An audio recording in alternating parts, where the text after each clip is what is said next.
حضرت سیدنا عمر فاروق، سب بولیے رضی اللہ تعالی۔ حضرت عمر فاروق رضی اللہ تعالیٰ عنہ کا مبارک زمانہ ہے۔ حضرت عمر نے فوج بھیجی ایران کے حکمران کے ساتھ جہاد کرنے۔ ایران کے بادشاہ نے 2 عیسائی جاسوس بھیجے، کہنے لگا ذرا پتہ تو کرو مسلمانوں کا رات کا طریقہ کیا ہے، میں صف بندی کراتا ہوں۔ وہ ساری رات صف بندی کراتا رہا، 2 جاسوس آئے مسلمانوں کی معلومات کرنے۔ معلومات کر کے جب واپس گئے تو حضرت عمر فاروق رضی اللہ تعالیٰ عنہ کے سپاہیوں کو دیکھا، غور سے پلٹے تو بادشاہ کہنے لگا کیا حال دیکھ کے آئے ہو؟ کہنے لگا سارے مسلح پہ بیٹھے ہوئے، جتنے گھنٹے ہم وہاں رہے ہیں مجاہدین مسلح پہ رہے ہیں، یوں لگتا ہے جیسے ان کا دنیا داری سے کوئی تعلق۔ اور کہنے لگے بادشاہ کوئی ایسی طاقت ہے جس کو وہ بلا رہے تھے، کوئی ایسی قوت ہے جس کو وہ پکار رہے تھے، ہمیں بھی وہاں کھڑے ہو کے محسوس ہوتا تھا کہ ہاں کوئی ہے جو آ جائے گا ان کی مدد کے لیے، کوئی ہے جو پہنچے گا ان کی مدد کرے گا۔ ایران کا بادشاہ کہنے لگا مجھے سمجھ آ گئی ہے، وہ جسم کی طاقت سے ہی نہیں لڑتے، وہ کوئی غیبی طاقت ہے جس سے وہ لڑتے ہیں۔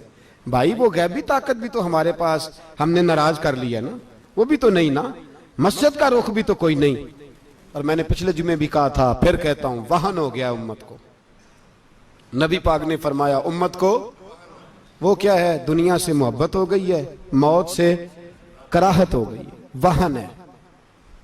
صحابہ کرام کو موت سے بڑا پیار تھا، موت سے بڑی محبت کر، ہماری طرح نہیں، وہ کہتے تھے مریں گے تو منو مٹی، تو وہاں ٹھیک ہے عذاب قبر حق ہے، لیکن میں کہا کرتا ہوں سالوں کے بعد جو پردیس سے ماں کے پاس آئے، ماں اسے عذاب نہیں دیتی، اس کا ماتھا چوما کرتی ہے۔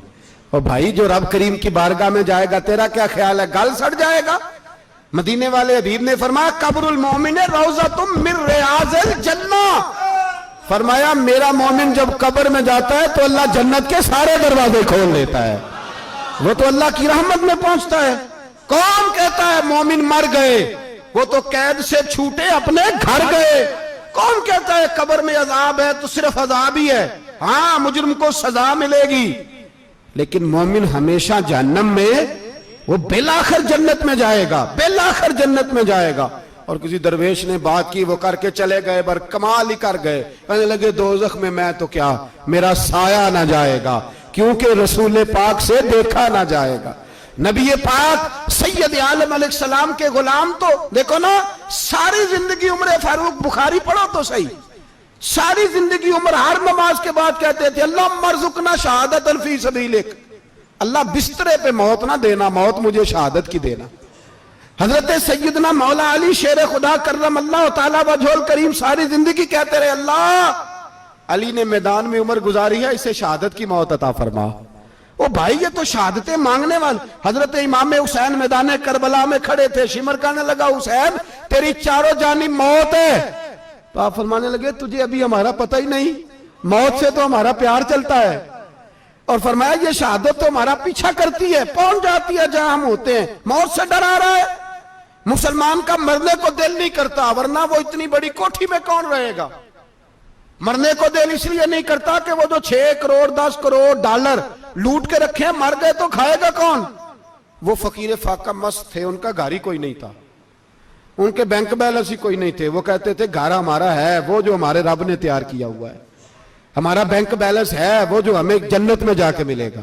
ان کا تو یہ کھاتا ہی کوئی نہیں تھا، اس لیے وہ شہادت کی۔ حضرت عمر بن جموع رضی اللہ تعالیٰ عنہ میدان احد میں 4 بیٹے لے کے آئے۔ کتنے بیٹے؟ بول کے بتائے۔ 4 بیٹے لے کے عمر بن جموع آئے، اور خود ایک ٹانگ سے لنگڑے سے آبی ہیں، ٹانگ چھوٹی ہے، حضور کے سامنے کھڑے ہوئے کہا محبوبہ میرے 4 ہی تھے، میں 4 لے آیا ہوں، قبول کر لیں۔ تو حضور نے فرمایا تو کیوں تلوار اوڑے آیا ہے، یہ تو نے کیوں گلے میں اسلحہ ڈالا ہوا ہے؟ کہا یا رسول اللہ میں نے بھی تو جانا ہے نا۔ تو حضور نے فرمایا 4 بیٹے جو ہیں۔ تو حضرت عمر بن جموع نے بات کی، صحابہ کہتے ہیں ہم لبوں سے مسکرا رہے تھے، آنکھوں سے رو رہے تھے، کیا عجیب انداز ہے۔ حضور نے فرمایا عمر 4 بیٹے جو آ گئے تو رہنے دے۔ تو حضرت عمر رو پڑے، کہنے لگے محبوبہ کیا لنگڑے جنت میں نہیں جائیں گے؟ کیا حضور میں لنگڑا ہوں تو میرے لیے جنت کوئی نہیں؟ میرے حبیب پاک سید عالم صلی اللہ علیہ وسلم نے فرمایا عمر تو ضرور جنت میں جائے گا. کہا محبوبہ پھر بچے بعد میں جائیں گے, میں پہلے میدان میں جاؤں گا. ایک بی بی 4 بیٹے لے کے آئی احد میں. کہا محبوبہ کل کمائی تھی میں لے آئی ہوں, میرے پاس کوئی اور شے ہوتی تو میں بچا کے نہ رکھتی. بیٹے دے کے نا حاضری لگوا کے تو واپس دروازے پہ لے گئی. تو حضرت سیدنا عبداللہ ابن عمر فرماتے ہیں بی بی بول رہی تھی تو میرا جذبہ جہاد بڑھ رہا تھا. اپنے بیٹوں کو کہنے لگی میں تمہیں حضور کے پاس چھوڑ کے جا رہی ہوں, جب تم میدان میں گرو گے تو میں تمہیں دیکھنے آؤں گی, دیکھنا تمہاری پشت پہ کوئی زخم نظر نہ آئے. جتنے تیر کھانے ہوئے سینے پہ کھانا, جتنے تلواروں کے نیزوں کے زخم برداشت کرنے ہوئے یہاں کھانا, پشت پہ زخم نظر نہ آئے. حضرت عبداللہ ابن عمر فرماتے ہو بی بی کی گفتگو میرا جذبہ جہاد بڑھا رہی تھی. ایک بی بی 3 سال کا 4 سال کا بیٹا لیے رو رہی ہے, احد کا دن ہے. سہیلیاں پوچھتی ہیں تو کیوں روتی ہے؟ وہ کہتی ہے دیکھو میرا خاوند بھی بدر میں شہید ہو گیا, بھائی اور باپ بھی. دل کرتا ہے کوئی جوان بیٹا ہوتا تو آج مصطفیٰ کے ساتھ اسے ہی بھیج دیتی. کوئی جوان میرے پاس ہے ہی 3 سال کا تو کیا کروں, 3-4 سال کا بچہ کیا کرے گا؟ پتہ نہیں کیا دلیل آئی, اچانک اٹھی, بیٹے کو سینے سے لگایا, کپڑا ڈالا, مسجد نبوی پہنچ گئی. حضرت بلال کہتے ہیں مجھے ملی, کہنے لگی بلال مجھے پتہ ہے حضور تیاری کرا رہے ہیں جنگ کی, پر 2 منٹ اگر میری ملاقات ہو جائے. بلال حبشی کہنے لگے حضور ایک بی بی ضد کر رہی ہے.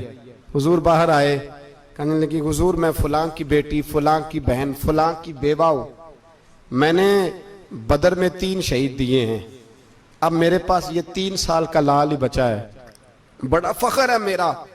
لوگ مجھے شہید کی بیوہ, شہید کی بیٹی, شہید کی بہن کرتے, دل کرتا ہے شہید کی اماں بھی کہیں جاؤں تو میرا بیٹا لے لیں. سیدنا بلال کہتے ہیں حضور مسکرائے, کہنے لگے یہ 3 سال کا نونہال کیا کرے گا؟ کہتے ہیں اماں کا عجیب جذبہ ہے. کہنے لگی محبوبہ سنا ہے اسلحہ بھی تھوڑا ہی ہے, ڈھالیں زیادہ کوئی نہیں, میرا بیٹا ساتھ رکھ لیں, جب آپ کی طرف کوئی تیر آیا نا تو میرا بیٹا ڈھال کے اس کو ڈھال بنا کے آگے کر دینا. محبوبہ ڈھال تو بانی سکتا ہے نا.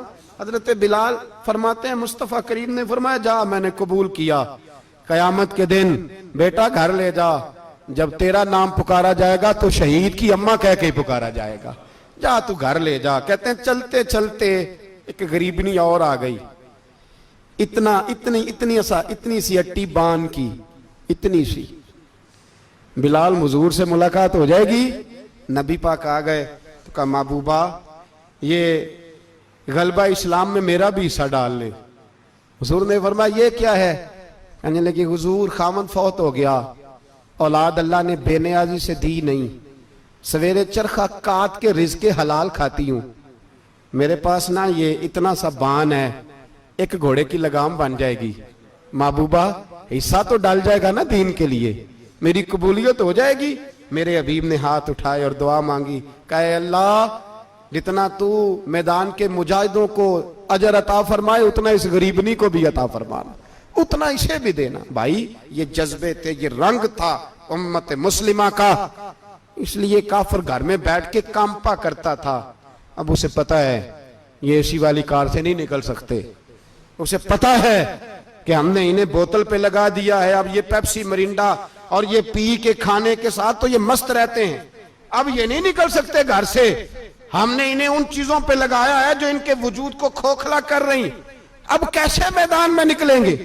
وہ اس لیے نہیں ڈرتا کہ وہ تیری آسائشوں, تیری زندگی میں آنے والی سہولتوں سے آشنا ہے.